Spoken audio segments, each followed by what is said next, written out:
Hey warriors, there is a string of dark rooms inside your brain. These rooms are not empty, they are not hollow, but they are brutally invaded by your own past. And your haunting memories live there. Your life leaps forward, but your brain suffocates in the past. And every day the past chews one more inch of your present. This is not daydreaming, this is not distraction, but this is a biological arrest. Your brain is held hostage by the past, and your future starves. Your meals are joyless, your laughter is lifeless. You speak, but your words are toothless. And you are just a ghost with a heartbeat. And the cruelest part is, your past was not a paradise, but your brain is badly stuck on it. And now the present pays the price.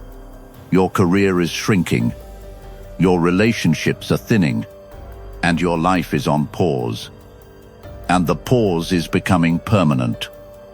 And this biological crime is not investigated yet, but tonight we open the Forensic Dossier.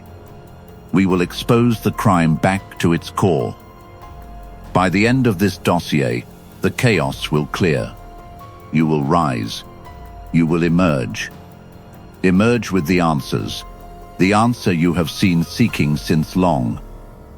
And you will finally stand victorious over the daunting challenges of life. And the investigation begins now. Imagine, you are sitting at dinner table. One sentence lands wrong, and your fork stops mid-air. Your chest drops 3 floors.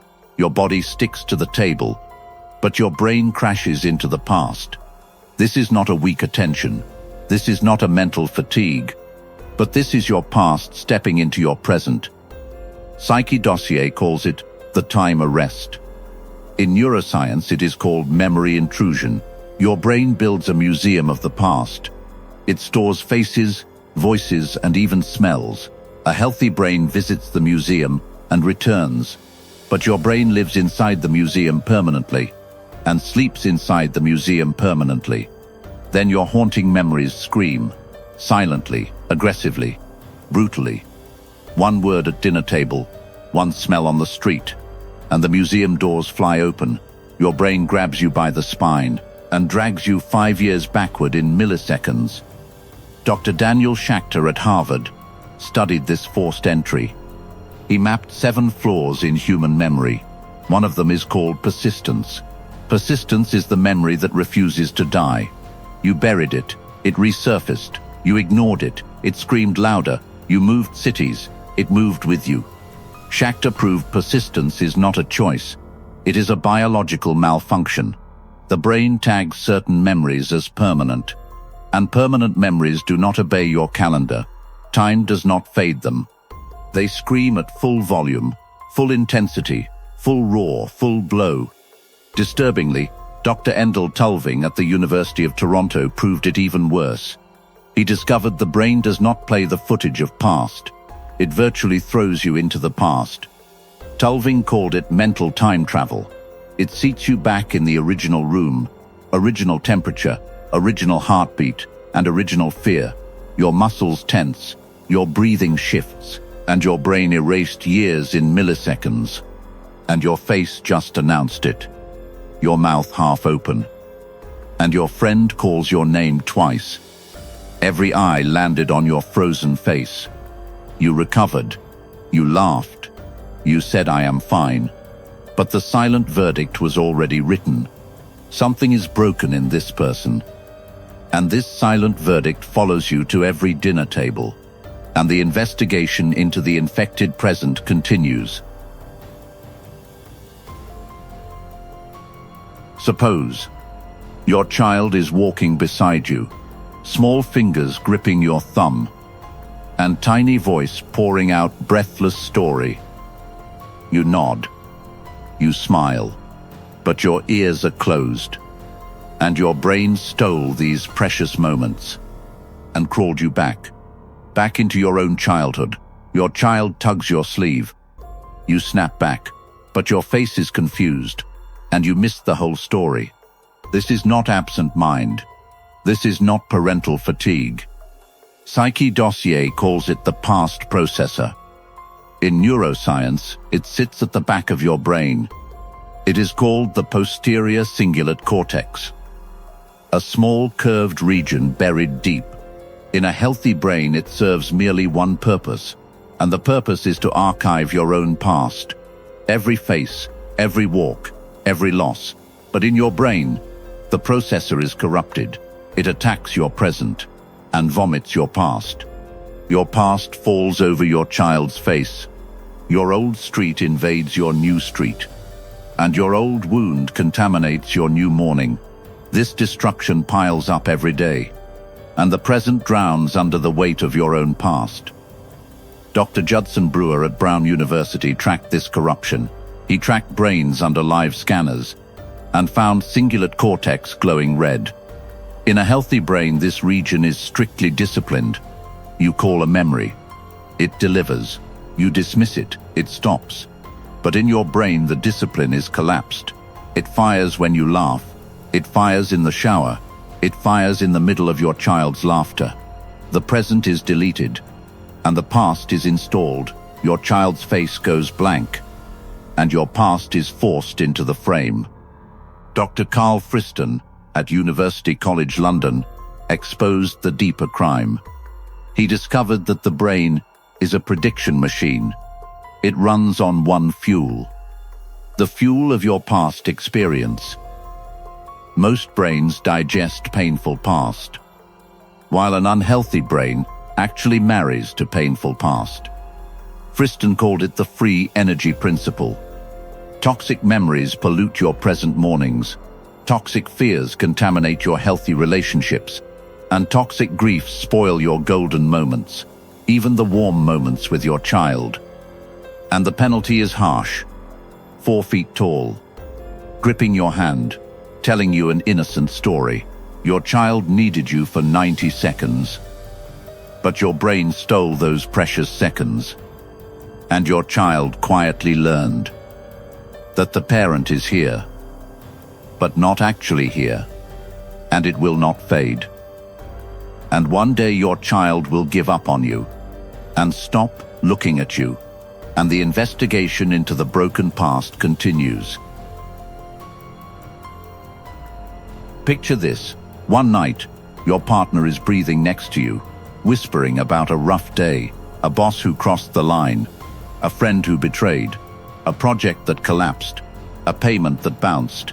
Your eyes are wide open, but your mouth only says yeah, and your brain ditched this moment. It is virtually glued with different voice, different scent, and different lover.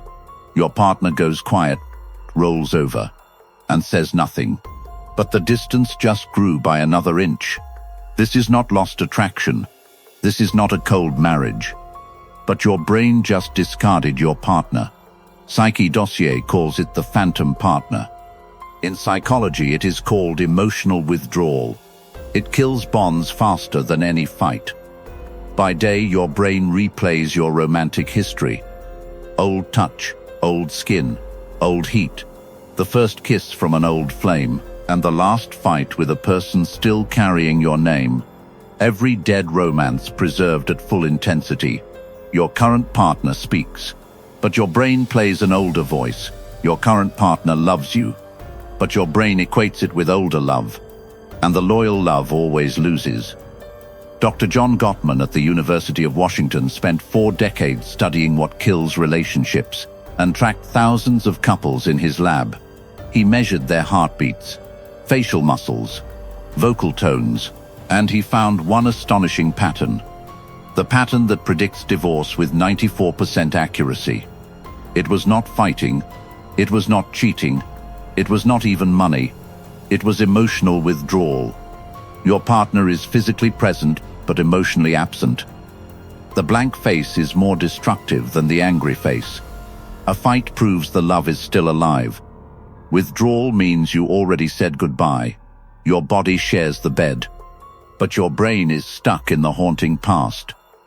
And your partner feels the invisible wall, not with words, not with proof, but with a gut feeling that never goes away. The withdrawn partner never notices the damage. You think you are present, but you are not.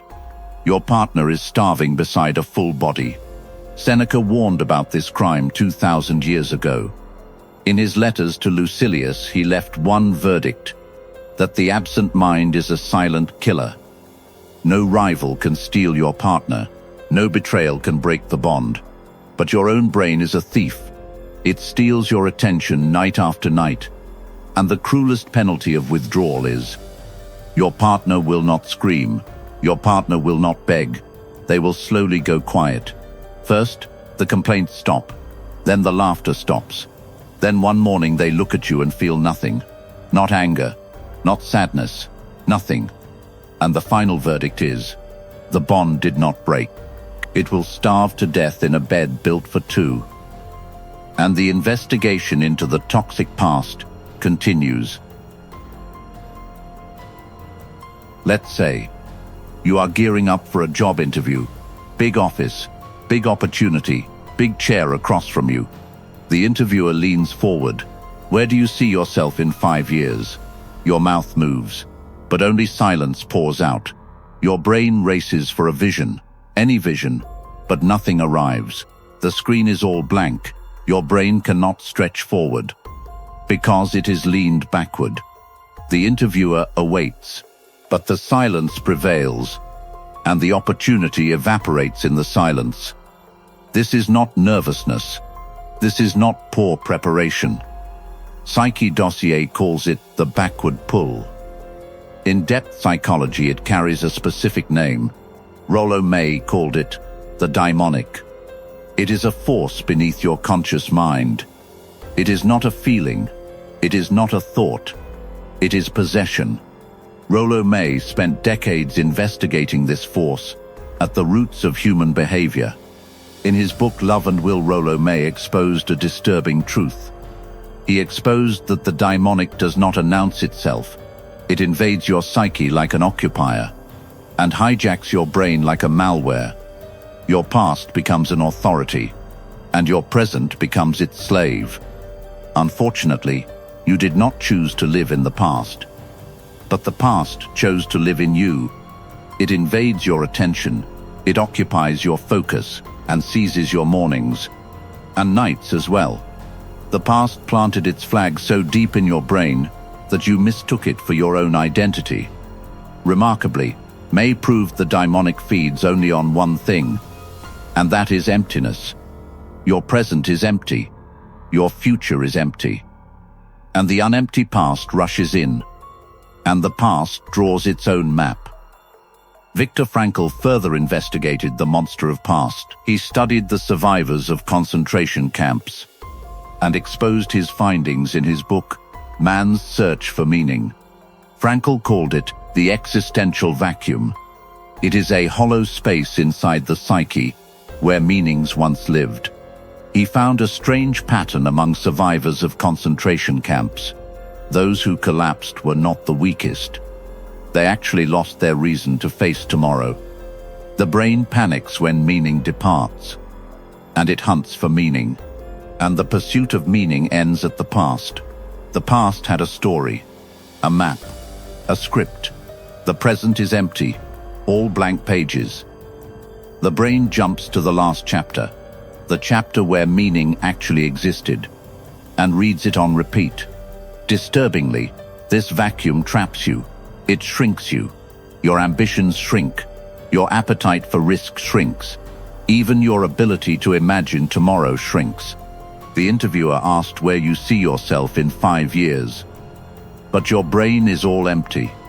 The daimonic consumed your ambitions, and the past ate your future. The interview ended. A forward-facing mind will sign that contract, while your brain steer you backward with every breath. And the investigation into the punishing past continues. Imagine again. A birthday cake is glowing under your chin, candles flickering, voices chanting your name. Your lips stretch into a smile, but the smile is mechanical. This is your birthday, your name on the cake, your age in the candles, But your brain has built an invisible wall. The wall between you and your own birthday. The candles melt, and your mind goes blank. Your future becomes a blank screen. Your past ate every pixel. This is not sadness. This is not depression in the clinical sense. Forensic Dossier calls it the final fade. In clinical psychology, it is called anhedonia. It is the clinical death of pleasure. It is the reward system of brain. It feeds on dopamine for pleasure. It feeds on serotonin, which serves as mood stabilizer. But your brain poured both chemicals into the past. Now your mornings become gray, your nights grow hollow, and your desires drain dry. The past spent your pleasure budget and left your present bankrupt. Emile Cioran investigated this exact crime. He tracked the damage of a trapped mind and delivered a cold autopsy in his book, The Trouble with Being Born. He noted that consciousness itself is the disease. The more aware you are of the past, the faster you wear out. And your brain does not crumble, it actually erodes. Like metal under friction, like stone under water. It is not a collapse, it is a corrosion, and the eroded minds do not feel pain. No fear, no desire, no hunger. Your brain goes flat, and flat is taken as peace, but it is the final pulse before the flat line. Fyodor Dostoevsky documented the endgame of this erosion. He built a case study in the novel, named as Notes from Underground.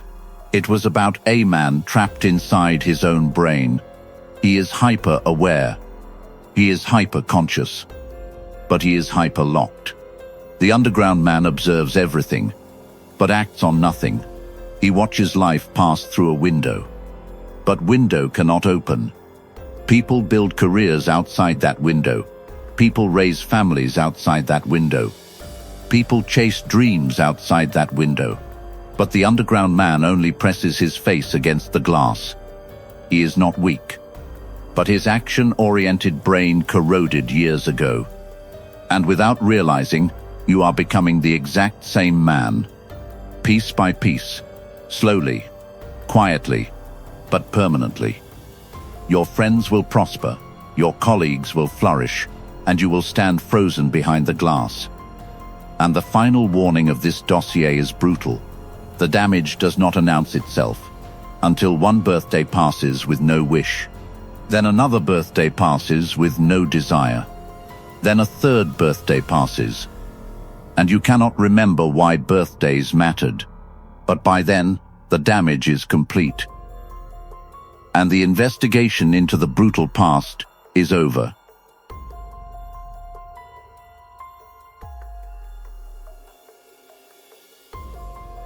The dossier lies open. 5 suspects, 5 crimes, but one target, and that is you. The time arrest stole your golden moments. The past processor corrupted your brain. The phantom partner drained your precious bonds. For years you carried the blame. You called it emotional damage. You called it broken personality. But the dossier rejects every charge against you. Your brain was actually invaded by a force older than your willpower. That actually is the gravitation force of your own past. The past screams, but your future is all quiet. Give it a voice. Every morning, eyes closed, 5 minutes, and aim for the person you aspire to be. This is not prayer.